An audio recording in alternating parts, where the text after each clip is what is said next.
Bonjour à tous, bienvenue pour ce débat. Pourquoi et comment améliorer la visibilité de transport? Donc c'est un débat qui est très actuel, puisque depuis quelques années, maintenant, on parle de visibilité transport.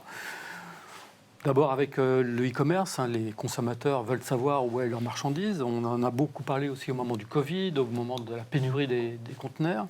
Et puis avec l'arrivée des nouvelles technologies, de l'intelligence artificielle qui permet aussi d'avoir maintenant une utilisation de la data plus rapide et plus globale. Alors pour parler de visibilité transport, j'ai le plaisir d'accueillir des experts, un panel d'experts qui vont échanger et nous apporter leur éclairage sur ce sujet. Je vais leur demander de bien vouloir se présenter, à commencer par Isabelle Badoc, que déjà un certain nombre d'entre vous connaissent. Peut-être. Je suis toujours Isabelle Badoc. Je travaille toujours chez Generix Group et j'ai toujours en charge l'animation de notre gamme Supply Chain Exécution et Visibilité, dans lequel on trouve des systèmes d'exécution pour le transport et la logistique, mais également une plateforme de visibilité qui permet de faire sauter les silos entre les sites logistiques, les opérations de transport et les différents sous-traitants qui fonctionnent autour. Voilà. Generix, c'est un peu plus de 80 millions d'euros de chiffre d'affaires. On a une activité globale aujourd'hui avec 7 business units jusqu'aux États-Unis. Et un peu plus de 800, je crois qu'on frôle les 900 personnes en ce moment, on recrute pas mal, comme beaucoup. Voilà. Merci Isabelle. Thomas ?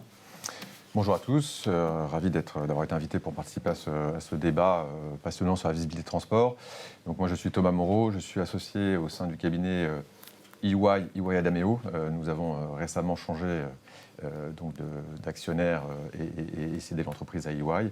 Donc anciennement Adameo, le périmètre d'intervention, ce sont les systèmes, les opérations et les hommes pour accompagner dans la transformation les entreprises. Et donc notamment dans les systèmes avec tout ce qui est étude d'opportunité, aide au choix et déploiement d'outils et de systèmes donc d'ITMS ou digitalisation du transport ou Tower Control. Donc ça nous permet de bien appréhender le contexte et quels sont les usages et les besoins des entreprises en termes de visibilité sur leur transport. Donc c'est cela que je vais partager avec vous. Merci. Guillaume ? Bonjour, donc Guillaume Soulard, expert solution chez Hubone, le groupe ADP. Hubone, c'est une activité centrée autour de 3 business units, la cybersécurité, le télécom et les solutions mobilité métiers, dédiées au transport et à la logistique. Et aujourd'hui, je suis là pour vous parler d'un nouveau concept qu'on est en train de lancer qui s'appelle le Delivery Management System, un nouveau système, le DMS, qui est là effectivement pour pouvoir à la fois réconcilier le consommateur et les donneurs d'ordre et donner effectivement de l'information à la fois aux donneurs d'ordre, aux transporteurs et aux consommateurs. Merci. Léandre. Jean-Philippe, bonjour. Donc Léandre Boulez, associé de Diagma. Diagma fête cette année ses 50 ans, cabinet de conseil spécialisé en supply chain, de la stratégie jusqu'à l'exécution. Et donc on travaille évidemment avec un grand nombre de nos clients sur, entre autres, ces sujets de visibilité de transport. Merci. Adrien. Bonjour, bonjour à tous. Adrien Magnier, de mon côté, expert en solutions Supply Chain Execution chez NTT Data Business Solutions, qui est une entité de NTT Data dédiée aux solutions SAP. Donc nous sommes intégrateurs de solutions SAP, pas uniquement sur la Supply Chain Execution, mais aujourd'hui, tel est mon rôle. Et donc j'interviens principalement sur le TMS et le WMS de SAP, qui sont historiquement des best of breed, mais qui ont été ramenés dans le cœur de l'ERP. Et donc, je suis ici aussi pour venir parler naturellement de la visibilité à travers des solutions cloud que SAP a mis en place, qui permettent du coup d'être complémentaires à ces TMS, WMS historiques dans le cœur de l'ERP. Merci Léa. Bonjour, Léa Plouin, enchantée. Donc, moi, je représente aujourd'hui Transporeon, qui est une entreprise Trimble. Donc nous sommes une plateforme collaborative de gestion du transport, plus communément TMS. Et donc je suis responsable pour le marché français en l'occurrence, pour les solutions qui sont destinées aux transporteurs et puis aux LSP, donc Lead Service, Logistic Service Provider. Voilà. Donc aujourd'hui la visibilité pour nous c'est un thème intégrant, on va Central. dire, de notre fonctionnement. Et donc, voilà, je suis enchantée de participer. Vous avez signalé Trimble, Transporion, société Trimble, donc c'est un rapprochement qui a eu lieu il y a assez peu de temps maintenant, puisque vous êtes effectivement associé à cette entreprise américaine donc, qui est spécialisée dans la télématique. Tout à fait. Et vous qui apportez donc cette couche de visibilité transport en complément. Oui, tout à fait. Donc en fait, Trimble, c'est une société de technologie qui se spécialise dans des solutions géospatiales, donc dont la visibilité est aussi au cœur de ça, on va dire, sa problématique, ses produits. Et donc, la division transport, en fait, Transporion vient se greffer, on va dire, à cette division-là. En complémentarité. En complémentarité, tout à fait. Merci pour cette présentation. Léandre, pourquoi la visibilité de transport est devenue aussi stratégique pour les entreprises ? Alors finalement, c'est le dernier maillon dans une chaîne d'approvisionnement complète qui comporte un grand nombre d'étapes depuis la matière première jusqu'à la consommation du produit fini. Les étapes de transport sont multiples et cette partie du processus était souvent le parent pauvre historique de cette visibilité, c'est-à-dire que finalement, avant que les systèmes d'information ne se développent et que la donnée ne soit traitée de plus en plus efficacement, et on va certainement y venir avec tous ces exemples, eh bien, quand on actionnait une activité de transport, on remettait au transporteur et puis ensuite on espérait. On espérait que le transporteur allait respecter son engagement, que le produit allait arriver en bon état et au bon moment. Et donc, ça générait finalement des options de pilotage plus approximatives. Donc, on prenait des marges de manœuvre, on intégrait une couche de risque dans les délais, dans les tarifs, dans tous ces aspects-là, et c'était moins bien maîtrisé. Et cette approximation, finalement, c'était des pertes d'opportunités pour optimiser la supply chain. Et avec le traitement de plus en plus rapide et de plus en plus massif et de moins en moins coûteux d'informations, là aussi dont la précision augmente, eh ben, on règle cette question-là. Si vous voulez, c'est un peu, quand on pilote une machine complexe, je vais prendre l'exemple juste d'un avion, piloter un avion sans aucun tableau de bord, c'est possible, mais ça demande une solide expertise et de bonnes marges de sécurité. Piloter un avion avec un tableau de bord, avec beaucoup d'informations, beaucoup de précision, ça permet d'optimiser l'efficacité de l'objet en question. Est-ce que le e-commerce a été un accélérateur finalement dans cette visibilité transport, dans la mesure où les consommateurs veulent absolument savoir où est leur produit qu'ils ont commandé? Est-ce que les entreprises se sont pas demandé à un moment donné, finalement, ce que les consommateurs exigent et ont le droit d'avoir, pourquoi pas nous, en quelque sorte? Oui, bien sûr, c'est la partie, je dirais, la plus visible. Mais la réalité, c'est que les entreprises hors e-commerce même ont augmenté leurs besoins de visibilité pour optimiser leur processus. Je veux dire, encore une fois, il y a 20, 25, 30 ans, on prenait des grosses marges de sécurité dans les délais de transport en se disant « je ne sais pas ce qui va se passer, donc j'envisage le pire ». Aujourd'hui, grâce à la précision de la donnée, grâce à une donnée beaucoup plus temps réel, pas strictement, c'est pas toujours nécessaire, mais assez, et on peut être beaucoup plus précis. Et finalement, je prendrais, pour synthétiser, et ensuite on va développer, les 3 lignes qui ont été écrites par notre responsable digital sur LinkedIn lorsqu'il a publié l'annonce de ce webinaire, et qui résume finalement merveilleusement le sujet. Il a dit... il a écrit « L'enrichissement du transport par la donnée et les nouvelles perspectives du pilotage, supervision de la chaîne globale, gestion des anomalies, coordination des acteurs », donc effectivement cette chaîne demande beaucoup d'acteurs, traçabilité des actifs de bout en bout et information délivrée au client final. On a tout en 3 lignes, simplement on va le développer en 1 heure, mais fondamentalement c'est ça, c'est-à-dire je n'avais pas d'information, aujourd'hui j'ai de l'information, je la donne à mon client, je la partage, et mon client, le destinataire, que ce soit un client interne ou externe, sait optimiser à partir de cette information ses propres processus, et le transport s'intègre véritablement dans la chaîne, alors qu'il était toujours une étape de risque historiquement.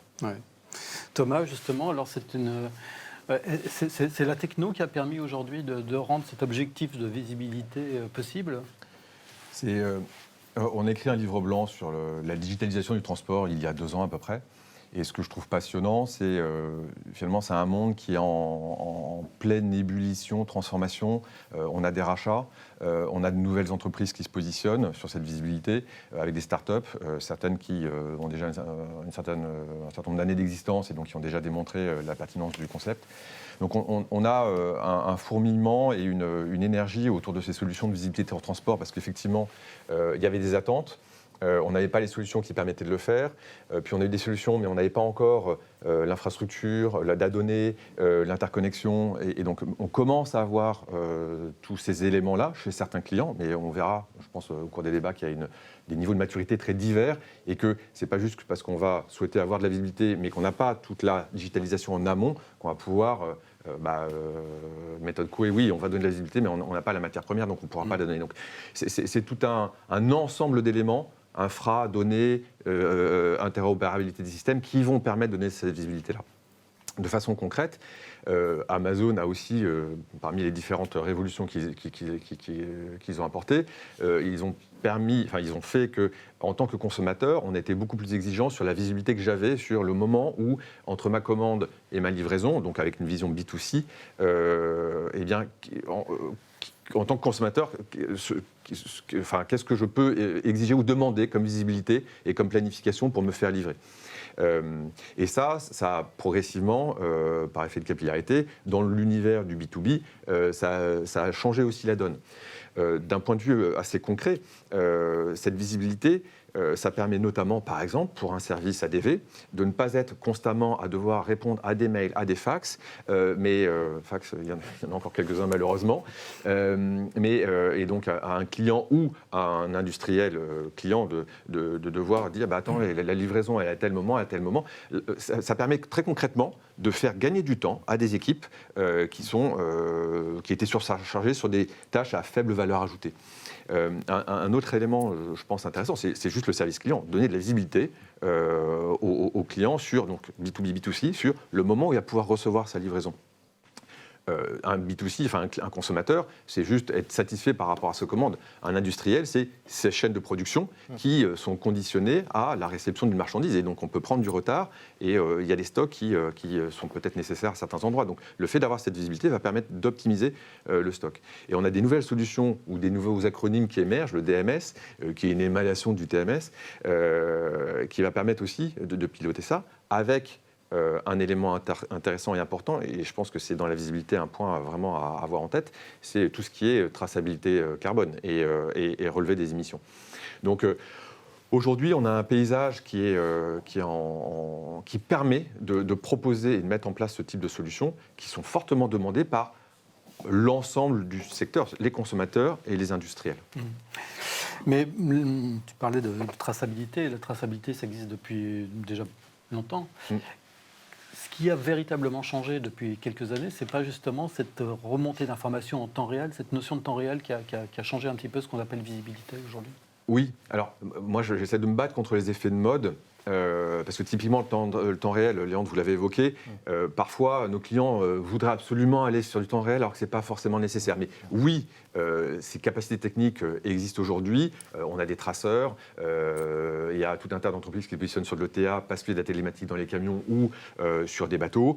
Et donc on est en capacité aujourd'hui, parce que interfaçage, parce que temps de calcul, parce que data, parce que algorithmique, donc on est en capacité de le faire. Donc oui, c'est une évolution technologique qui permet de l'avoir, mais on n'est pas obligé, pour améliorer le service client, la gestion du stock, la performance de mes opérations, de l'avoir systématiquement.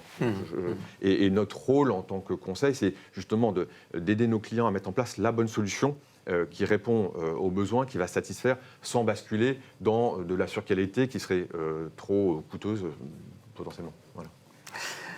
Guillaume, vous avez parlé de DMS, oui. Delivery Management System. C'est effectivement un acronyme relativement nouveau. On parlait de TMS, mais maintenant on est plus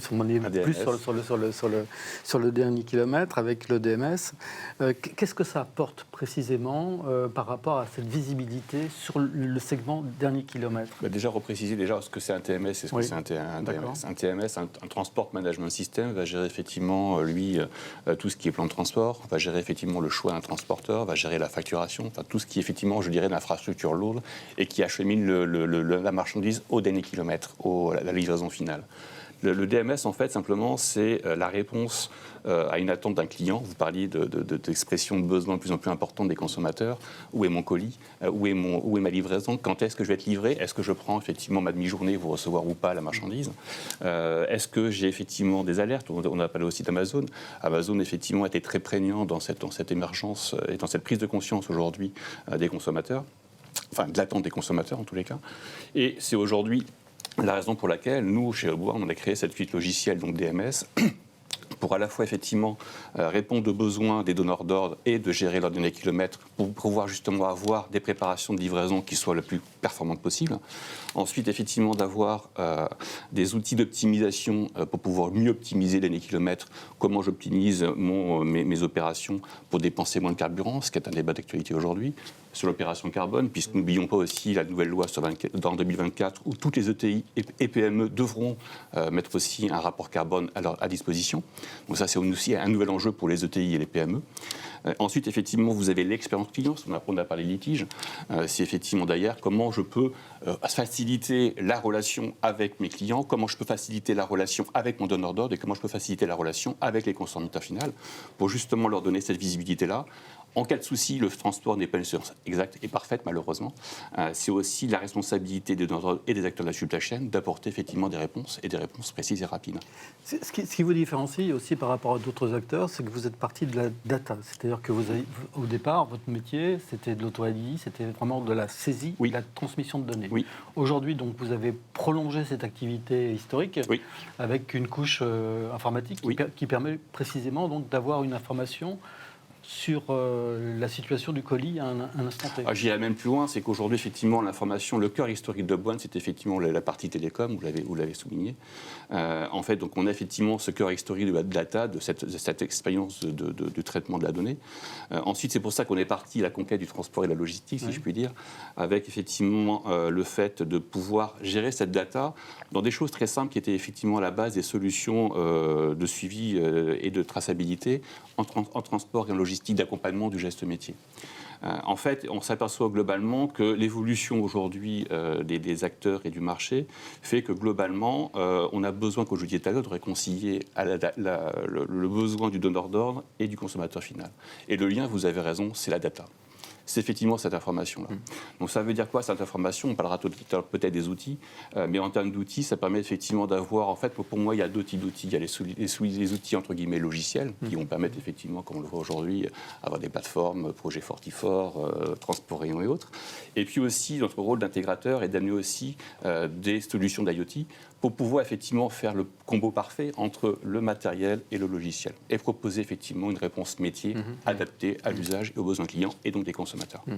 Du coup, vous allez vous retrouver peut-être en concurrence aussi avec certains acteurs qui sont également vos clients, non Alors, en concurrence, non, puisqu'en fait, aujourd'hui, l'avantage, effectivement, de la façon du DMS telle qu'on l'aperçoit, nous, elle ne se considère pas comme un outil, on ne considère pas un outil global. On considère plutôt comme une suite de logiciels qui va effectivement accompagner, comme une sorte, en fait, de bibliothèque, où, effectivement, le client va pouvoir choisir, en fait, ses modules en fonction des besoins, en fonction de ses appétences, en fonction de ses impératifs, en fonction des besoins des clients consommateurs.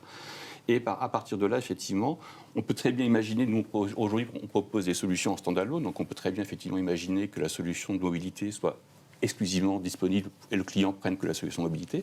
Mais on peut très bien imaginer aussi qu'un TMS prenne la solution mobilité de Upbound et en fait, on servira en marque blanche pour pouvoir effectivement livrer l'année kilomètre. Donc on a effectivement cette relation à la fois en direct avec les clients, mais aussi on peut animer l'écosystème avec effectivement donc, des partenaires en distribution. Merci. Isabelle, donc, on a évoqué effectivement un certain nombre d'entreprises qui sont assez récentes sur le marché, qui sont développées sur le marché de la visibilité. On en parlera tout à l'heure, notamment avec Transport Rayon. Mais Générique, c'est présent donc, sur le TMS depuis de nombreuses années maintenant. Comment vous avez vu ce marché évoluer et comment cette plateforme de visibilité s'est développée, je dirais, au fil des ans et pour intégrer les nouvelles technologies et puis mieux appréhender justement le besoin client? Les plateformes, elles sont venues effectivement d'un besoin légitime des professionnels d'avoir autant d'informations que ce qu'ils avaient quand ils recevaient une commande Amazon. Elles sont arrivées de là. Elles se sont déployées parce qu'elles ont fait un effort, pour le coup, assez conséquent d'arriver à récupérer de l'info depuis chacun des transporteurs, voire dans certains cas de leurs sous-traitants, rang 1, rang 2, rang 3. Enfin, parce que le transport, c'est ça aujourd'hui, je parle plutôt de transport européen, mais le transport routier européen, c'est beaucoup de sous-traitance, beaucoup de petits faiseurs. Et donc, elles ont réussi à relever, et elles continuent à essayer de le relever, parce qu'on n'a pas encore aujourd'hui 100% de couverture sur tous les camions qui roulent aujourd'hui en Europe. Mais en tout cas, elles visent à connecter de plus en plus de transporteurs et d'être capables, dans la durée, puisque ces transporteurs changent leurs camions, changent leur équipement, changent l'informatique embarquée, changent de logiciel de TMS pour exploiter ces données. Donc voilà, c'est un challenge informatique. Je ne sais pas si parmi les auditeurs, il y a des gens qui s'y connaissent un peu, mais connecter, et chez Generix, de notre entité EDI, puisqu'on vient de l'EDI, donc on connaît bien ces problèmes, d'arriver à connecter de l'info d'un système, d'un tiers, vers un autre système, d'un autre tiers, c'est un enjeu énorme. Surtout dans la maintenance. Cette activité historique vient de la GPA, enfin, c'est ce qu'on appelait... de l'EDI, tout simplement.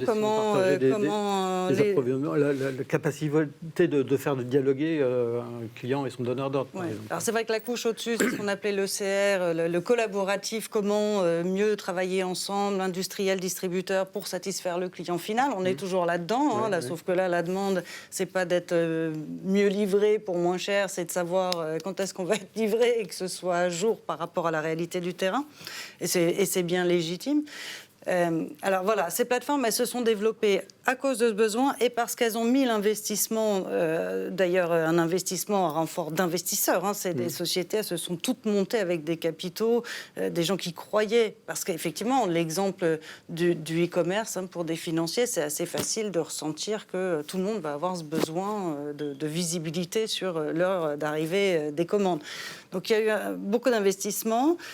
Pas forcément, comme je l'ai dit, c'est complexe, donc c'est coûteux d'aller chercher cette information et de maintenir une qualité d'information, une exhaustivité de l'information dans le temps, si bien que l'avenir de ces plateformes se joue au moment où l'investisseur dit « bon, c'est bien tout ça, maintenant, il faudrait que ce soit rentable ». Oui. C'est là qu'on a vu des rachats, il y a eu beaucoup de mouvements quand même dans ces acteurs-là.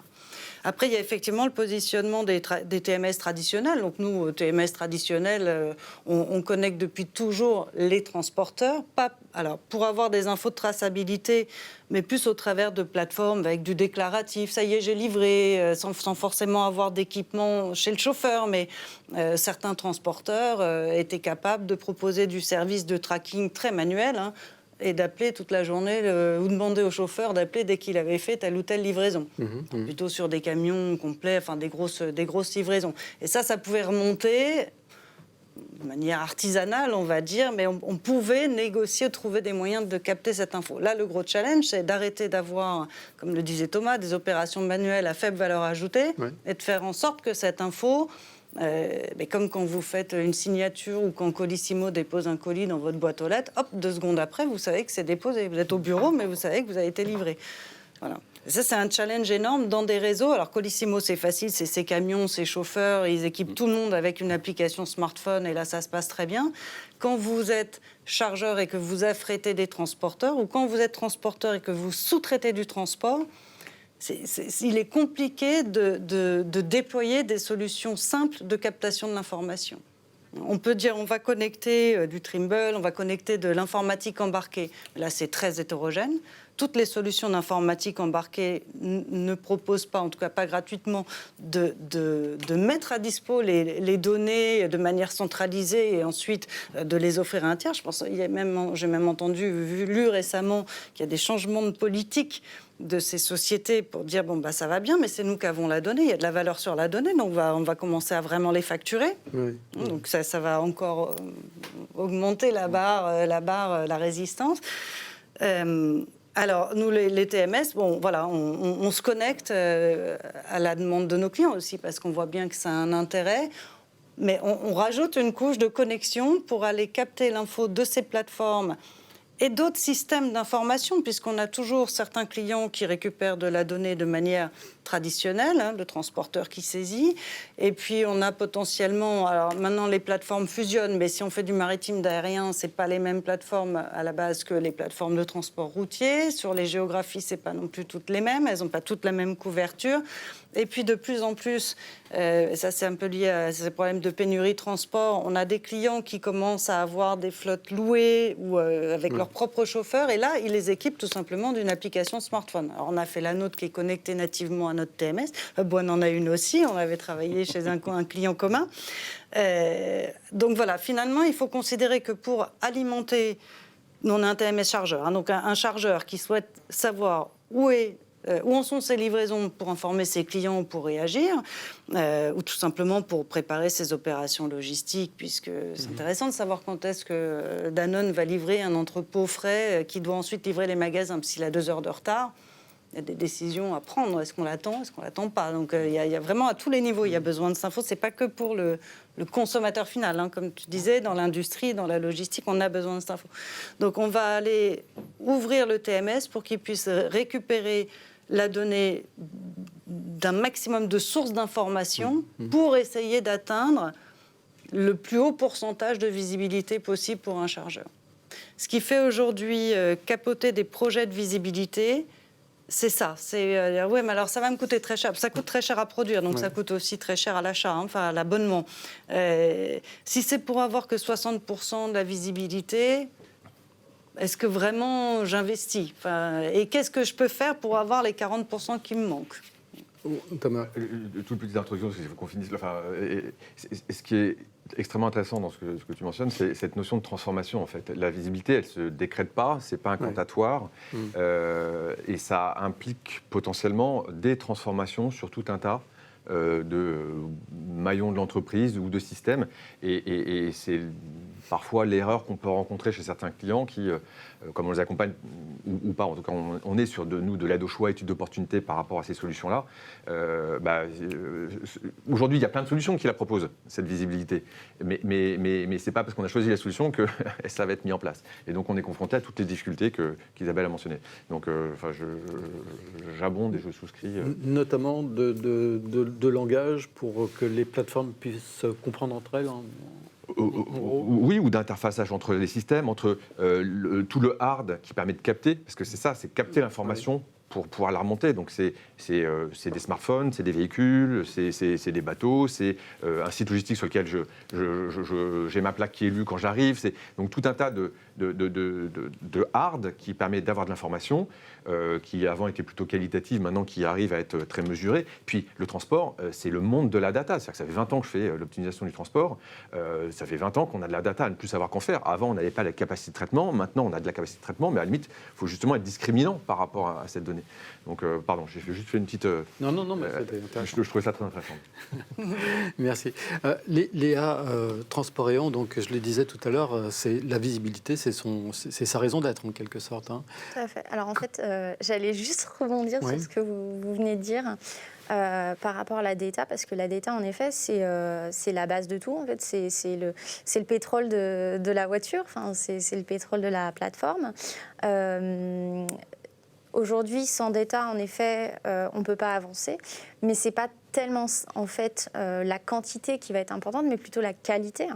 Et donc du coup, ce qui est intéressant pour des plateformes comme les nôtres, c'est de voir qu'est-ce qu'on va en faire de cette data. Et la visibilité, donc nous on a acquis il y a plusieurs années une entreprise qui s'appelait Sixfold, qui est en fait devenu notre moteur de visibilité, d'accord, et qui permet donc le tracking de la marchandise routière, mais qu'on a aussi développé sur le maritime et l'aérien. Et donc du coup, qu'est-ce qu'on fait de cette data une fois qu'on l'a traquée ? Parce que c'est bien beau aujourd'hui, en effet, d'avoir la possibilité de savoir quand est-ce que la marchandise arrive, pour éviter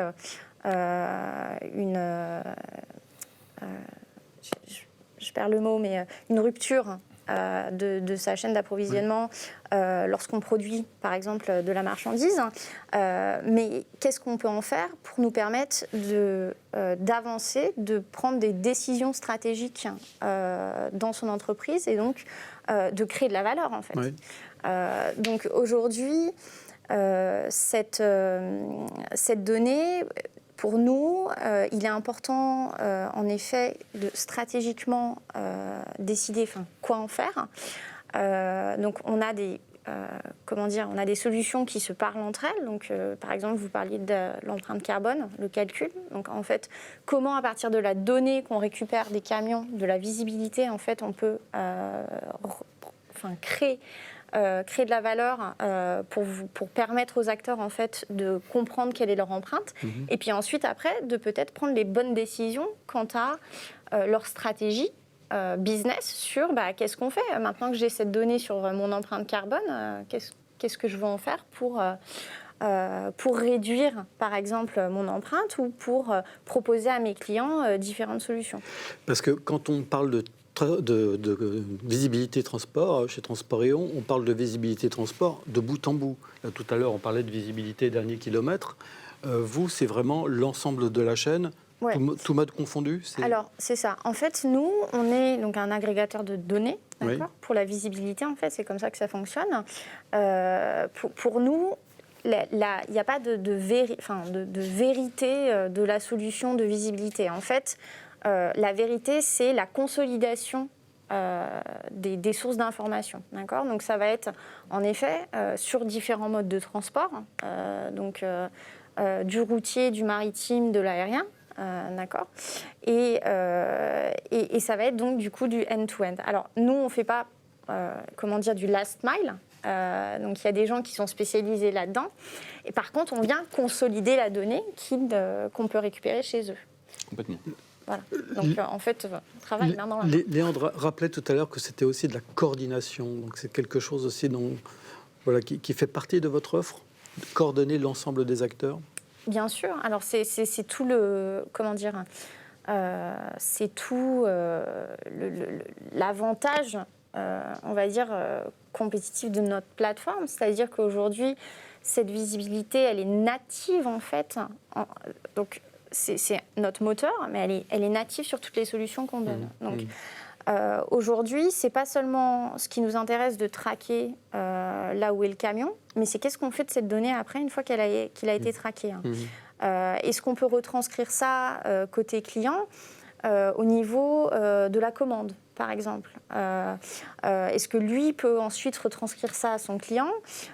Comment cette information elle va être utilisée? Voilà. C'est, oui.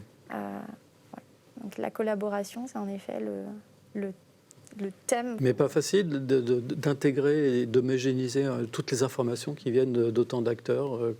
Comment ça se passe au niveau de l'outil? Comment vous arrivez justement à synthétiser toute cette information pour la restituer, j'allais dire, d'une façon digeste à vos clients?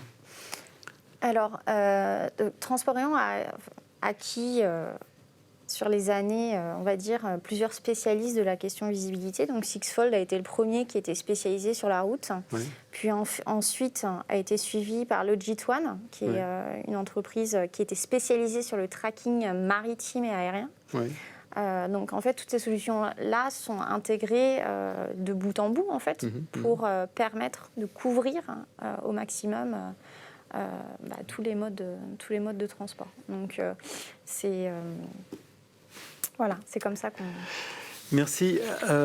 Adrien, vous le rappeliez tout à l'heure, NTT Data est un intégrateur SAP. Hein. Comment, quand on parle de visibilité de transport, se nourrir de la data à l'intérieur de l'ERP? Enfin, j'imagine que voilà, pour gérer toutes ces informations, on est à un moment donné obligé de passer par l'ERP. Comment la visibilité de transport se traduit chez vous? Eh bien, comme vous le savez tous, SAP, historiquement, c'est installé chez des clients. Vous avez cité, Isabelle, des problèmes sur l'interconnectivité des entreprises entre des systèmes installés chez les clients, des messages EDI, etc. SAP a un petit peu changé sa philosophie dorénavant en proposant une plateforme SaaS qui se veut être le réseau des réseaux, de la fourche jusqu'à la fourchette, comme ils aiment bien dire, avec plusieurs métiers qui sont gérés à l'intérieur, pour gérer par exemple les achats, pour gérer par exemple les collaborations avec les fournisseurs. Mais aujourd'hui, je viens pour vous parler de l'aspect collaboratif sur le transport. Et donc sur cette plateforme-là, SAP permet à des éditeurs tierces de venir avoir un partenariat, de venir se connecter en standard avec cette plateforme SAS, avec des acteurs de visibilité. Et donc, notre travail, ça va être de connecter ce SAS avec le système, avec le TMS de nos clients. Et ainsi, l'information va ruisseler du fournisseur de visibilité jusqu'à la plateforme SAS, jusqu'au TMS. Et avec SAP, on va même un peu plus loin, puisque cette information dans le TMS, ensuite, va venir ruisseler à l'intérieur de l'ERP pour tout de suite informer l'administration des ventes, les personnes en charge de la production, des approvisionnements, etc., alerter, diffuser cette ETA aussi qui permet d'avoir de la visibilité. Donc voilà un peu la stratégie. C'est une techno qu'on peut avoir indépendamment de l'ERP, ou alors il faut être équipé déjà avec l'ERP SAP En effet, c'est lié à l'ERP. C'est lié à l'ERP. Et plus particulièrement cette partie, dédiée au transport. Hein. Le réseau des réseaux, moi je parle uniquement aujourd'hui de l'aspect transport, mais en effet, il faut être équipé de l'ERP, de l'ERP pour se connecter en standard. Le TMS aussi ou Le TMS, oui. Alors, il y a eu je ne vais pas rentrer dans le détail, mais il y a eu quelques changements ces dernières années. Le TMS historique de SAP est revenu dans le cœur de l'ERP et donc est disponible sous sa version simple à travers l'ERP en tant que tel, mais s'il y a des besoins d'aller plus sur du TMS, sur des fonctionnalités avancées, avec de l'optimisation des plans de chargement, des tournées, etc., il y a la même solution disponible de manière avancée. Et, donc voilà, on peut se connecter selon les deux modèles, selon le modèle directement prévu dans l'ERP cœur, ou alors avec un modèle TMS qui peut aussi être décentralisé, comme on dit, et qui est agnostique quant à son intégration. Qu'est-ce que ça apporte à vos clients qui sont déjà des utilisateurs de l'ERP ? Ça apporte, comme je disais, ce fameux ruissellement. Ça va pouvoir donner une data qui va être partagée de manière horizontale sur tous les cœurs de métier de l'entreprise. Et c'est surtout l'ensemble des utilisateurs. Je crois que c'est Thomas qui en parlait juste avant. On arrête d'avoir des tâches sans valeur ajoutée. Au lieu que les différents métiers viennent consulter régulièrement, monitorer leur liste de travail, que ce soit les commandes d'achat, les commandes de vente, est-ce que tout est à jour, est-ce que j'ai pas d'alerte, au lieu de systématiquement monitorer ces informations, la visibilité qui va arriver dans l'ERP va pouvoir venir pousser de l'information aux personnes décisionnaires et du coup prendre les actions. On va gérer l'activité par alerte et non pas de manière uniforme pour tous, alors que tout va bien dans le meilleur des mondes pour leur activité. Très bien.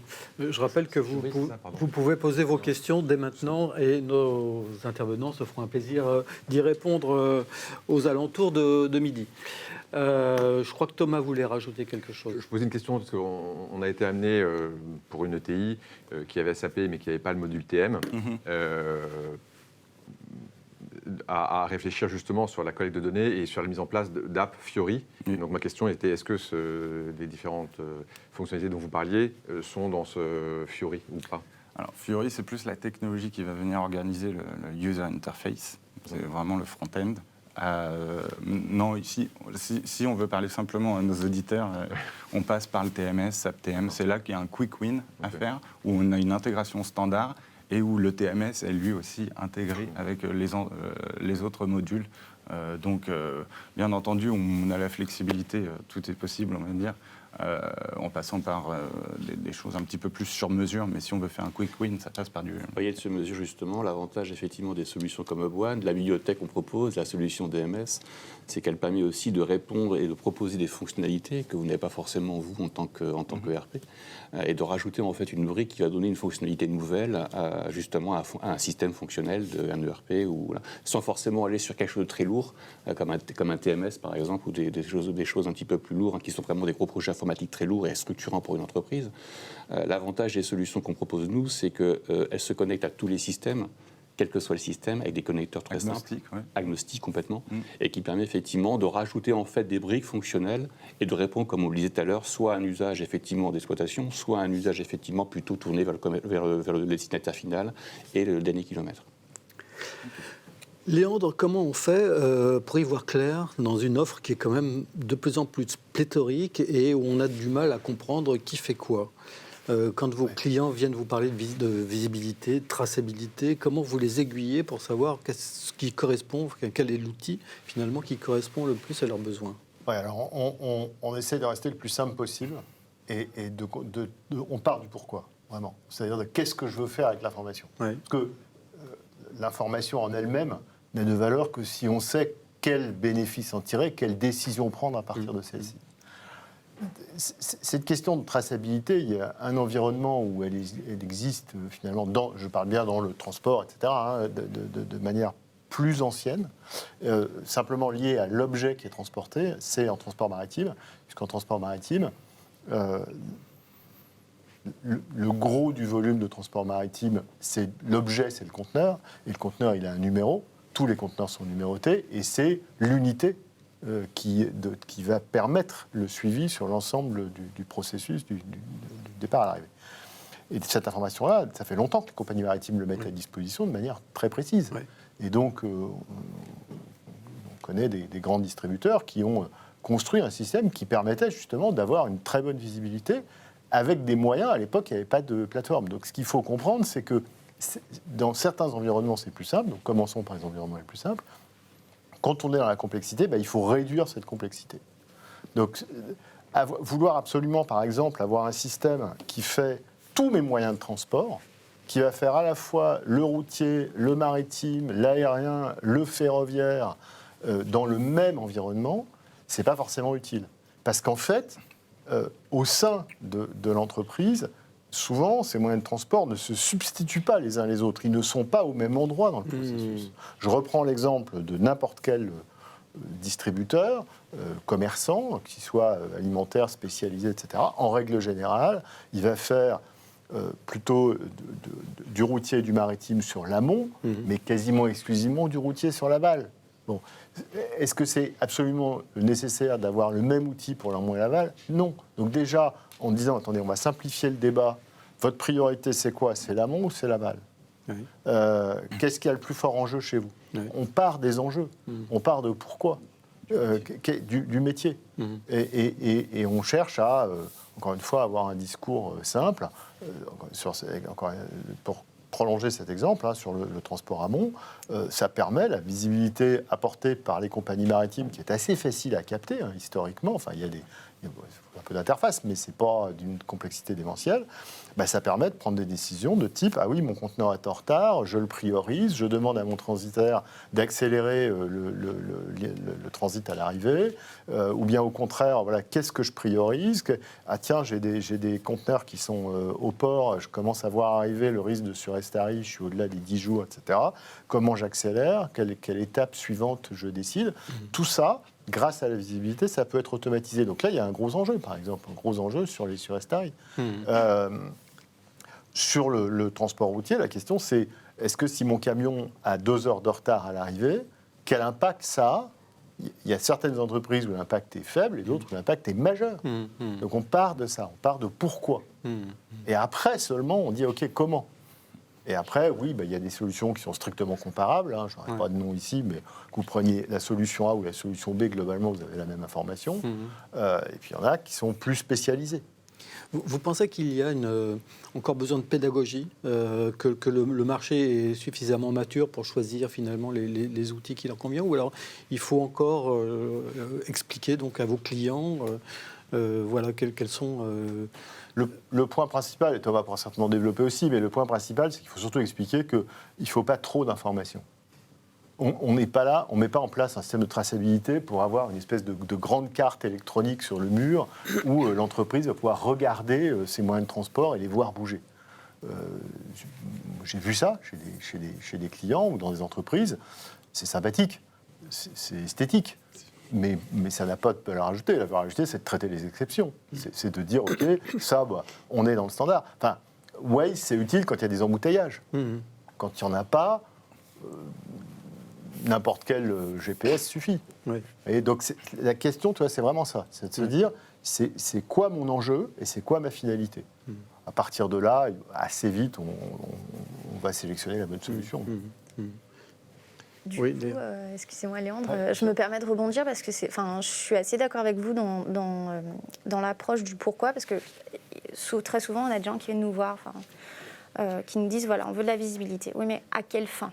Et en fait, ça c'est vraiment, c'est vraiment clé, on va dire, à trouver la solution, parce que des solutions de visibilité standalone chez Transporeon ou chez d'autres, il y en a, elles existent. Mais souvent, en fait, le chargeur ou le transporteur n'identifie pas vraiment, tout de suite en tout cas, quelle est la fin de ce besoin. Aujourd'hui, la visibilité, elle vient aider à la décision, aider à la prise de décision. Donc, ok, d'accord, je peux tracer... je peux voir où est mon camion, je peux voir qu'il est en effet au port et que ça fait 3 jours qu'il attend et donc du coup qu'il va y avoir des surestaries, etc. Donc ça, dans les outils, on va dire, de visibilité, on va dire standalone, vous avez des systèmes d'alerte, etc. qui vous aident en fait à faire purement du suivi et puis de la remontée d'informations vers le client et puis du management en fait du transport. Donc ça, c'est vraiment sur le côté standalone, c'est un aspect. Mais en fait, je pense que l'enjeu stratégique pour les entreprises aujourd'hui, c'est cette information, elle va me permettre à moi de mieux gérer mon écosystème, de mieux gérer ma supply chain. Et donc, du coup, c'est obligé qu'elle soit native, la visibilité, hein, dans tous les projets que vous ayez, que ce soit du standalone ou pas du standalone, pour répondre à ce besoin, à cette problématique que les industriels ou que les transporteurs ont. Cette visibilité, ils en ont besoin, d'une façon ou d'une autre. Oui, mais enfin, à quel coût et qu'est-ce que ça va me rapporter? Enfin, je pense que c'est aussi les deux questions qui restent quand même essentielles. Ce que j'allais évoquer, c'est qu'aujourd'hui, les capacités existent. Il n'y a plus de questions sur l'envie, les attentes du marché. Mais oui, d'ailleurs, pour repédaler un peu, le niveau d'équipement en TMS est finalement encore assez faible. Donc, on est sur un paysage qui est finalement pas si mature. On n'est pas sur un taux d'équipement comme sur le WMS où tout le monde est équipé et on va chercher une fonctionnalité supplémentaire. C'est que le taux d'équipement n'est pas tellement important finalement, ou en tout cas à de belles marges de progrès. Et certains se posent la question de est-ce que je vais directement sur de la visibilité ou est-ce que je m'équipe d'une solution qui va me permettre peut-être à terme, une fois qu'elle sera installée, d'avoir de la visibilité. Donc, et je rejoins le pourquoi, et il faut clairement le définir. Et je voulais rajouter le côté ROI, parce que, et en lien avec ce que disait Isabelle tout à l'heure aussi, à l'OT, finalement, donc hors de transport, on peut avoir des solutions qui peuvent être assez attractives, mais quand on regarde le coût à l'OT, c'est finalement assez coûteux. Et donc le retour sur investissement n'est pas si évident que ça. Donc le pourquoi, bien définir quelles sont les attentes, ça a été évoqué par chacun, et je suis complètement en ligne sur les différents éléments évoqués. Mais pour faire beaucoup d'aide au choix, en fait, les clients ne sont pas toujours très clairs sur ce pourquoi. Et donc, quel impact je veux avoir, quel enjeu, et quelle est ma priorité, quels sont les impacts financiers que je peux évaluer, financier même le service client, la captation de nouvelles parts de marché, ça se mesure. On l'a eu dans le déchet où il fallait faire du géofencing pour pouvoir, donc de la visibilité pour pouvoir être sûr que celui qui avait le seul permis pour manipuler le godet et charger le camion était bien disponible au moment où le camion arrivait, sinon on avait des temps d'attente. Donc voilà, tout ça, il y a des éléments qui peuvent se mesurer et donc il faut effectivement répondre précisément pourquoi afin de pouvoir travailler sur le comment. Bien souvent, le pourquoi, on a des embryons de réponse. Mais ce que l'on observe chez certains clients, c'est qu'ils vont aller finalement trop large dans l'expression du besoin, dans un cahier des charges. Et donc, vous devez être sollicité assez régulièrement sur finalement par certains acteurs qui souhaitent s'équiper de solutions, de visibilité ou de TMS, ou de digitalisation, sans qu'il y ait un périmètre suffisamment bien défini qui ait été structuré et pour pouvoir sélectionner la bonne solution. Et on revient au ROI, c'est-à-dire qu'on va avoir finalement un coût d'outil qui est trop important par rapport aux enjeux qui ont été évoqués. Donc le pourquoi et le comment sont évidemment intimement liés. L'accroche et la question qui est posée est évidemment pertinente. Aujourd'hui, il y a plein de solutions, il y a plein de besoins, mais il y a une question de maturité et de capacité à bien définir mes enjeux, le pourquoi, et du coup, quelles solutions je vais aller chercher pour avoir l'impact et surtout avoir un projet qui soit satisfaisant, parce qu'il y en a beaucoup qui achoppent ou qui n'aboutissent pas. Je rajouterais aussi une notion qui est le pourquoi, le comment, mais le quand. Effectivement aussi, un projet de digitalisation va dépendre aussi de la maturité de l'entreprise. Donc effectivement, définir le pourquoi, le comment, c'est bien, mais c'est définir aussi le quand. Peut-être que le pourquoi d'aujourd'hui ne sera pas mon pourquoi de demain.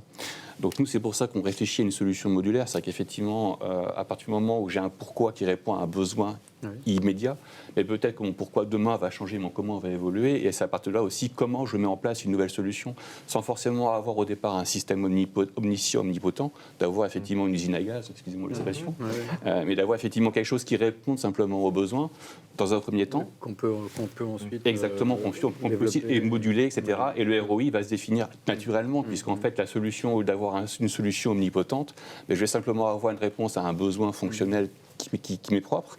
Et à partir de là, effectivement, je vais pouvoir comptabiliser mon ROI en fonction de l'évolution de mon pourquoi et de mon comment.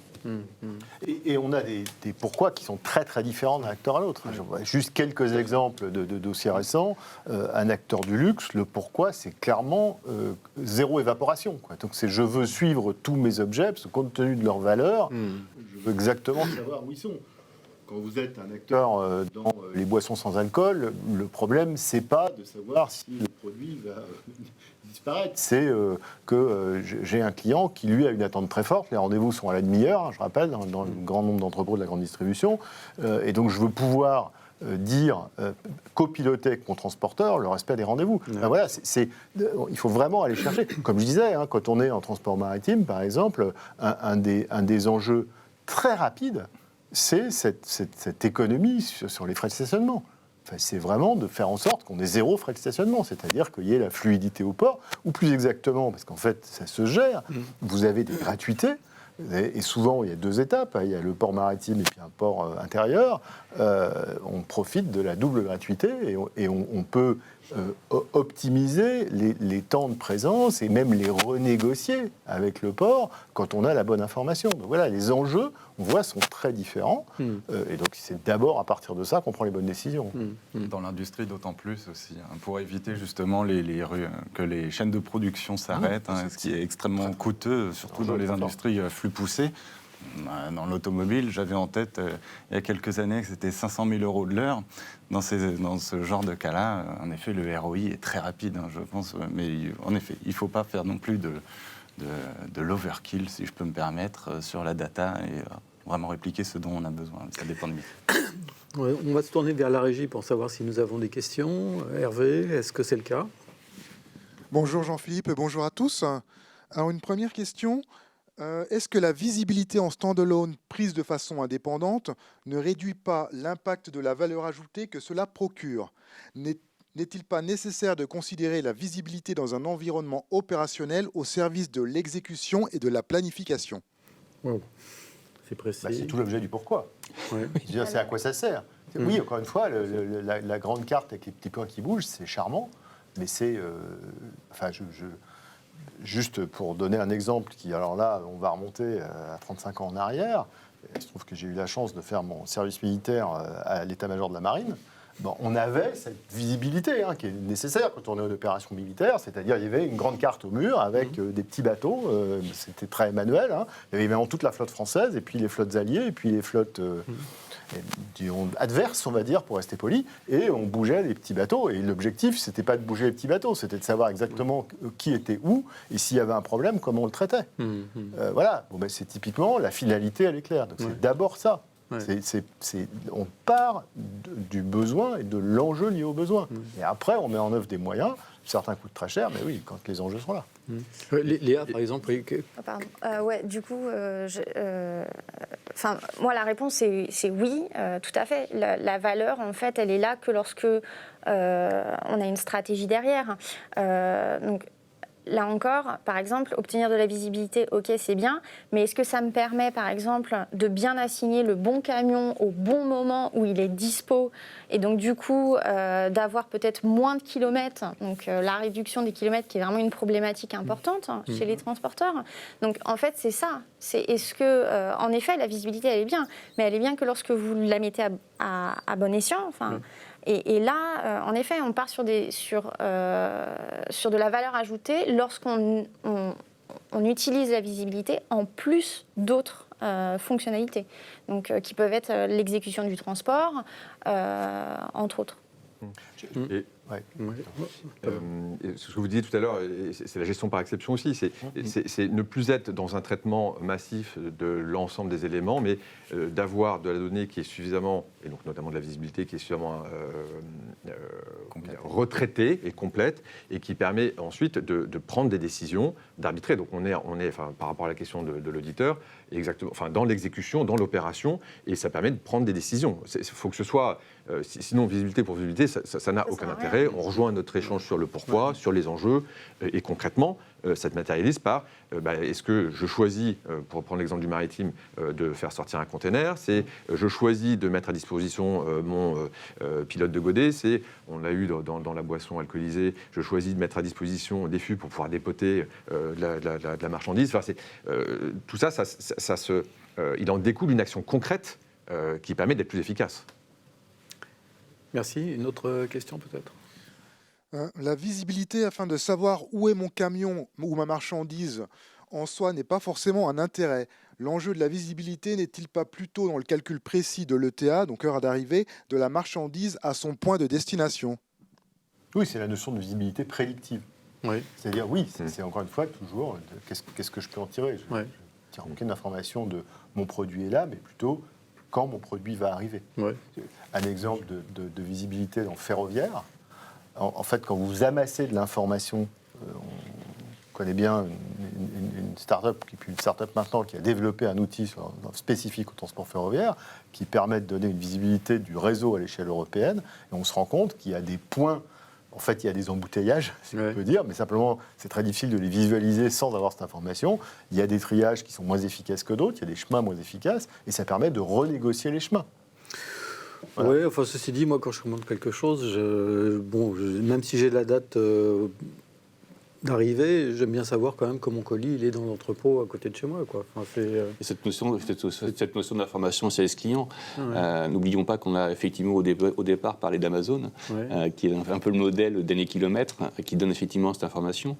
Nous, c'est ce qu'on essaie aussi d'apporter avec des modules de notification notamment, qui informent effectivement à chaque étape du processus de livraison où se trouve le colis, puisque comme vous le dites, moi je suis aussi consommateur, je suis un grand client d'Amazon, désolé, et effectivement, j'aime bien savoir comment mon colis va arriver tel jour, et je sais que maintenant ils arrivent à annoncer effectivement des heures d'arrivée. Vous avez DPD aussi qui fait prédict et qui donne effectivement des heures à peu près faciles d'arrivée, parce qu'il ne faut pas oublier que le consommateur, c'est aussi un professionnel, et qu'il a aussi une vie privée, une vie professionnelle, et qu'il a besoin effectivement aussi d'être disponible pour pouvoir recevoir ses colis.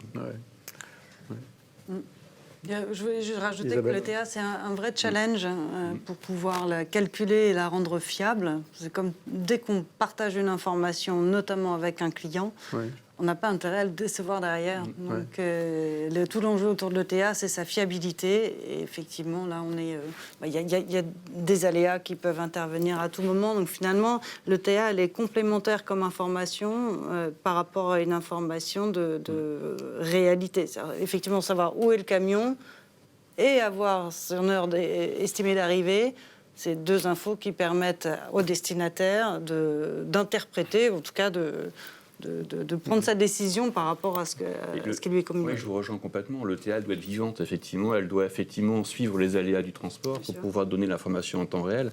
Et c'est là qu'effectivement le combo entre le matériel et le logiciel a effectivement une importance clé, puisque effectivement l'information, les traceurs GPS, etc., les PDA ou autres, ou les containers maritimes pour le suivi, permettent effectivement d'avoir cette TA en temps réel. Et ce qui permet aussi de réagir en cas d'aléa. Exactement, de pouvoir prendre des décisions, de pouvoir informer, puis surtout de traiter le litige et aussi de pacifier entre la relation. C'est pour ça que je parlais de relation tout à l'heure entre le donneur d'ordre, le transporteur et le destinataire. Ça pacifie la relation dans la mesure où effectivement on sait globalement quels sont les événements. Ça pacifie dans la mesure où on sait qu'on est aussi en mesure d'avoir des KPI pour pouvoir effectivement gérer cet aléa, cette historique d'aléa, et puis aussi de prendre des actions correctives d'amélioration continue. Et c'est sur quoi je voulais rebondir. Nous, on a eu le cas dans le retail spécialisé, une entreprise qui a mis en place un DMS. Malheureusement, il y a eu un certain nombre d'insatisfactions clients, mais on avait toute la data pour pouvoir analyser, identifier quel type de fournisseur. Est-ce que c'est le référencement de l'éditeur du DMS qui... voilà. Et donc, on avait de la data pour pouvoir, au bout du bout, faire en sorte que les clients finaux, qui nous remontait une insatisfaction, donc le service client n'était pas satisfaisant. Et donc l'enseigne a cherché à comprendre, puisque ça sortait bien de ses magasins, ça arrivait bien chez les clients, mais insatisfaction, ou dans le processus, est-ce que je diverge et qu'est-ce qui fait que je n'ai pas un taux de service satisfaisant. Et donc ça a pu être analysé. Donc même cette visibilité, quand elle est installée, qu'il y a des solutions qui sont en place, là ce qui était intéressant, c'est qu'on a pu mettre en place un plan d'action pour améliorer, au final, le service client. Merci. Hervé ? Des agrégateurs permettent d'interconnecter des transporteurs sous-traitants avec des équipements hétérogènes de télématique et de TMS, et ainsi de connecter avec des plateformes type JetMove, permettent d'avoir plus de 80% de taux de visibilité. Quel est votre retour d'expérience sur ce point ? Oui, Léa. Répétez la question. C'est vrai qu'elle a été un peu longue. Donc, des agrégateurs permettent d'interconnecter des transporteurs sous-traitants avec des équipements hétérogènes de télématique et de TMS, et ainsi connecter avec des plateformes type JetMove permettent d'avoir plus de 80% de taux de visibilité. Donc, quel est votre retour d'expérience, si vous en avez un, sur ce point ? À vrai dire, je n'ai pas très bien compris le sens de la question. Je ne sais pas s'il est clair pour tout le monde. Alors, j'en comprends un bout. Et donc, je vais rebondir sur ce bout-là. Après, peut-être que le monsieur pourra compléter ou la dame pourra compléter la question. Mais une des difficultés sur les agrégateurs, c'est justement d'avoir un taux de remontée d'informations de la part des sous-traitants, notamment transporteurs, qui soit suffisamment important. Et c'est un peu la promesse de certains fournisseurs de solutions. Et en fait, mais ça rejoint ce qu'on a évoqué tout à l'heure par rapport aux attentes. Donc, est-ce qu'on est obligé d'avoir 100% ? En tout cas, la promesse d'avoir un taux de remontée très, très élevé, est-ce qu'elle est tenue ou pas ? Je ne sais pas. Ça peut être questionné, parce que c'est quand même extrêmement compliqué. Et deux, finalement, à quelle fin, en fait ? Donc, il vaut peut-être mieux avoir, sur un périmètre plus restreint, effectivement, un taux très élevé, qu'au global, un taux moyen ou challengeable, en tout cas. C'est toute une question de périmètre.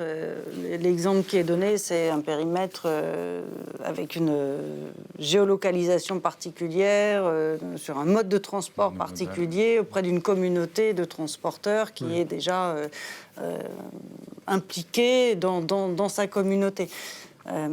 Mais évidemment, tous les chargeurs ou tous les organisateurs de transport ne sont pas dans cette situation de faire appel à cette flotte-là et donc d'avoir ce taux de visibilité. Tout dépend d'où on part et ce qu'on utilise comme transporteur. Après, ce qui va évoluer là-dessus, c'est que de plus en plus, quand il y a des appels d'offres de transport, dans le cahier des charges de l'appel d'offres, ces notions arrivent avec des exigences. Et donc, les transporteurs qui finalement utilisent mal les outils et donc donnent de la donnée de mauvaise qualité, vont se retrouver sortis d'appel d'offres, et donc ça va pousser progressivement à l'amélioration de cette qualité.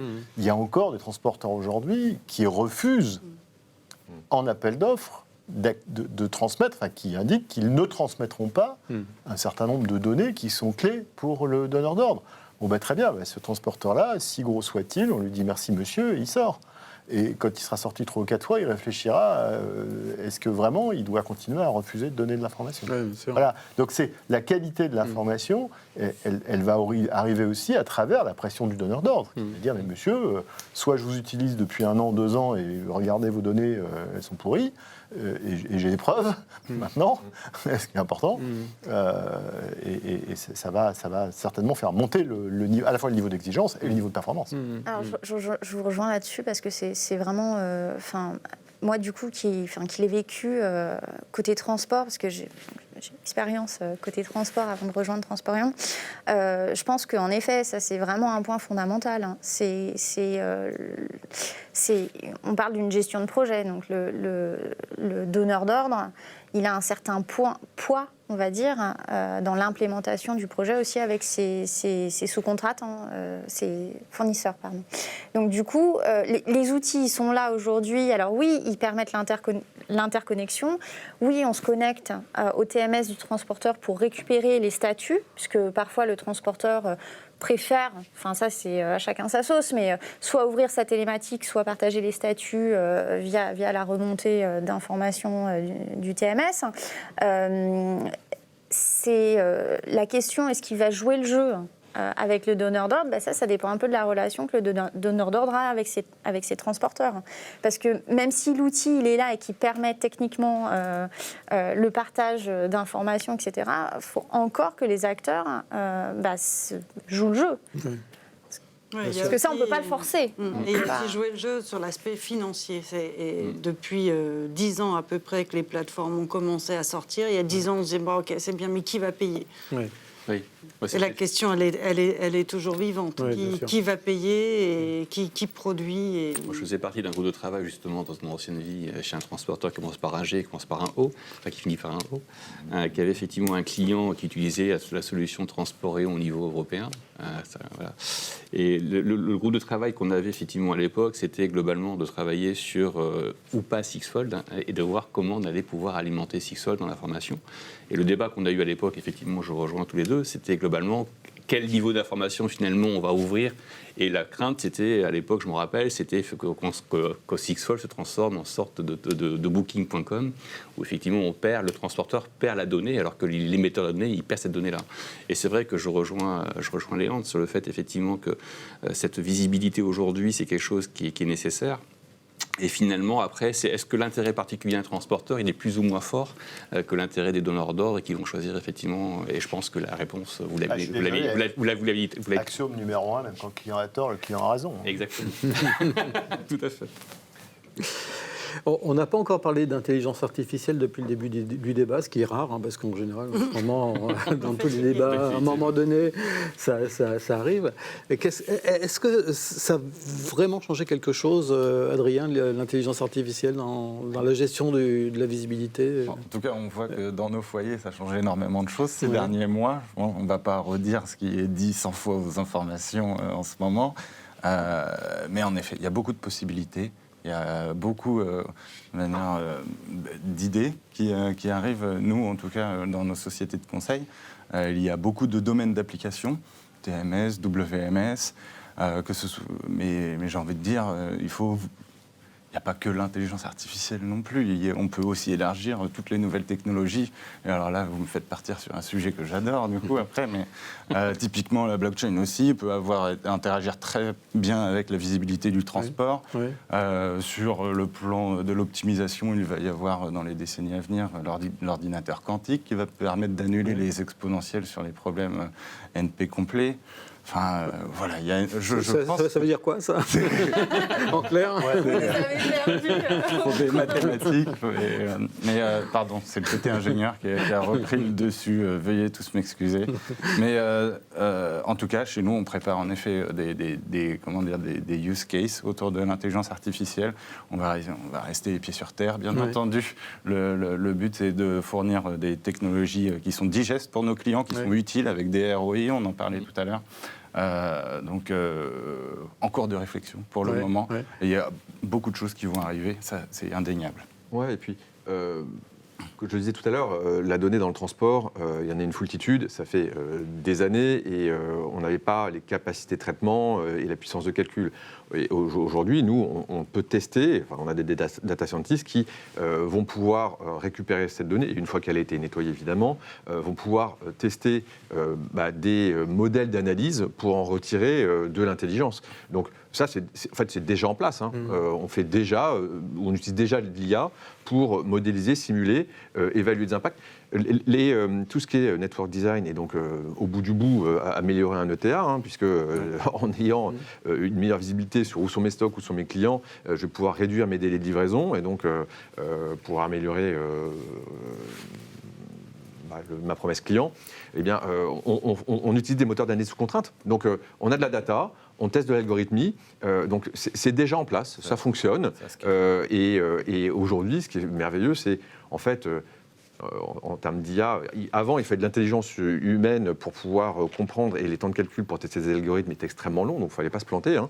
Aujourd'hui, on a le bonheur de pouvoir se planter et retester, et d'être aidé par la machine. Donc, c'est très bien, et ça permet d'avoir encore plus d'impact sur les évolutions, les transformations qu'on opère dans les organisations de transport et logistique. Donc, et d'apporter aussi cette notion de temps réel que j'évoquais tout à l'heure et qui est peut-être importante aussi pour pouvoir réagir très très vite dès qu'intervient quelque chose et proposer des scénarios alternatifs si nécessaire. Ouais. Alors, parce que la récupération de l'information en temps réel, ça finalement, après je vais laisser des experts prendre position, mais j'ai pas l'impression que l'IA intervienne. En revanche, sur l'analyse de l'information, la priorisation, la scénarisation et l'aide à la décision, tout ça, oui, tout à fait. Et c'est ce qui est, encore une fois, passionnant, parce qu'on va pouvoir être...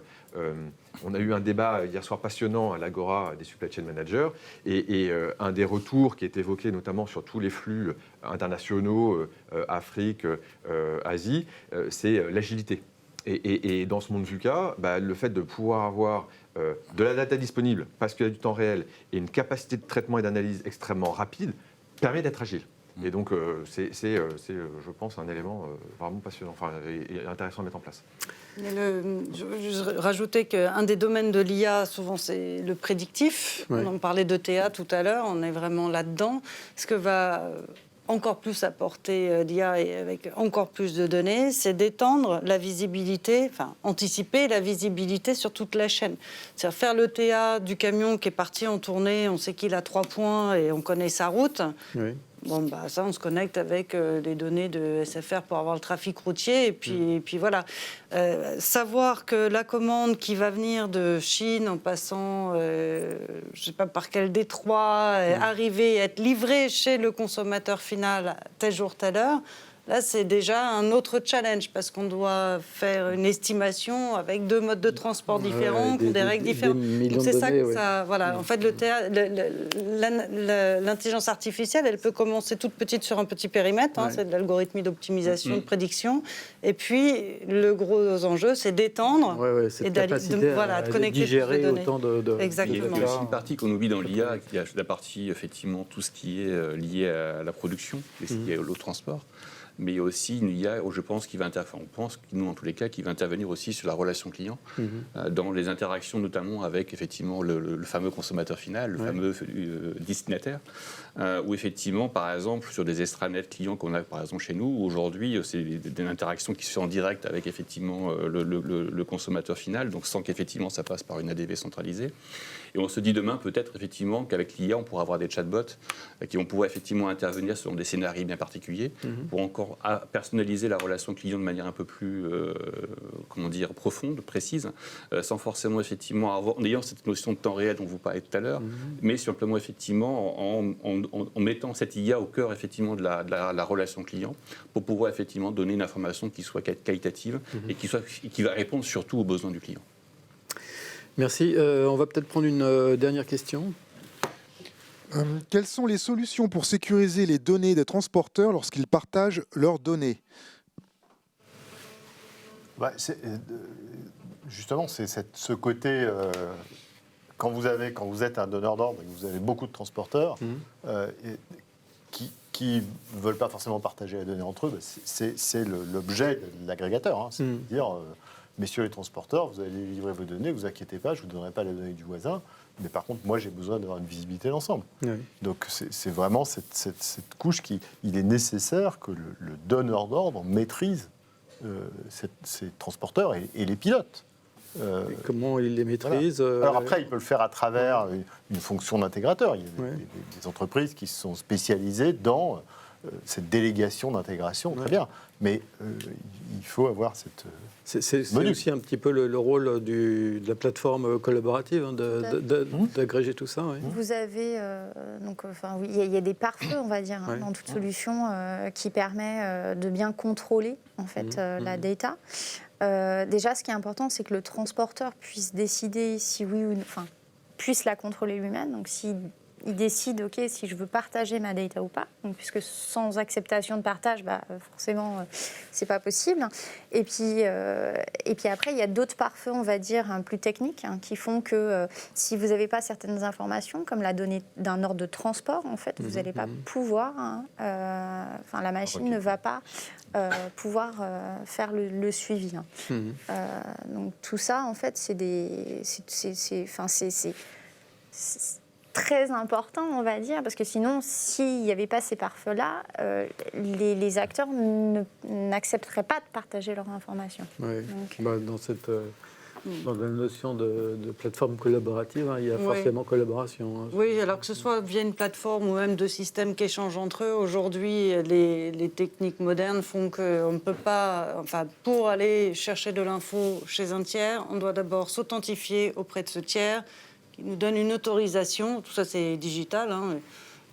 Il donne une autorisation parce qu'il connaît, il faut qu'il ait bien sûr que le tiers qui demande, qui frappe à la porte soit connu du partenaire, qu'il frappe à la porte, il est reconnu, à ce moment-là on lui ouvre le SaaS et puis là il va pouvoir aller poser sa question. Effectivement, à l'intérieur de la question qu'il pose, il faut qu'il y ait un certain nombre d'éléments qui permettent de trouver la réponse. Si uniquement il y a ça, le système repart dans l'autre sens. Tiens, je t'appelle pour voir si tu es OK et que je te donne la réponse. Oui, je te connais, c'est bien toi, c'est bien ma question. OK, je t'ouvre. Et là, en quelques micro-secondes, je regarde l'ingénieur, je ne sais pas combien de temps, mais en un temps très très court. Et ça, c'est ce qu'on appelle les systèmes vulgairement API aujourd'hui, pour plus dire EDI, mais c'est des nouveaux systèmes de web services qui permettent aux partenaires d'échanger la donnée de manière sécurisée, avec les plateformes ou entre système à système. Merci à tous les 6 pour votre éclairage sur ce sujet de la visibilité et transport. Merci à vous de l'avoir suivi et à bientôt pour une nouvelle émission, peut-être autour des ordinateurs quantiques au service de la gestion des transports. C'était une projection un peu long terme. Merci, à très bientôt.